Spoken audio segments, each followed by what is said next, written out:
मुख्यमंत्री विष्णुदेव साय 3 नवा कानून के बारीकी ऊपर केंद्रित किताब के करीन विमोचन किहिन की ए तीनों किताब से जांच करने वाला अधिकारी मन ला मिल ही मदद। मुख्यमंत्री विष्णुदेव साय आज से देश भर में लागू होने वाला 3 नया कानून पर आधारित पुस्तक की विमोचन करीन। 3 नवा आपराधिक कानून लेकर के एक किताबन में महत्वपूर्ण जानकारी के संकलन और संग्रह करे गए हैं। छत्तीसगढ़ पुलिस की विशेष पहल से ये कानून की किताब तैयार करे गए हैं।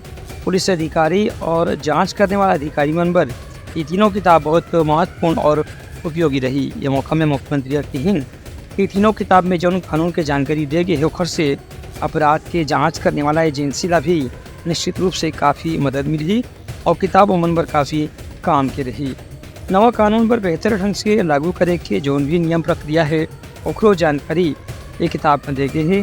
संगे संग राज्य सरकार डहर ने भी हर जिला में जागरूकता के कार्यक्रम करके लोगों मन ला तीनों नवा कानून के जानकारी दिए जाते। भारतीय न्याय संहिता, भारतीय नागरिक सुरक्षा संहिता और भारतीय साक्ष्य अधिनियम ये 3 नवा कानून आज से लागू हुआ थे, जिन अंग्रेज के जमाना के कानून के बदले लागू हुए थे। ये मौका में अपर मुख्य सचिव मनोज पिंगुआ, डीजीपी अशोक जुनेजा और मुख्यमंत्री के सचिव समेत वरिष्ठ अधिकारी मन मौजूद रहे। ब्यूरो रिपोर्ट उत्लंघा न्यूज़।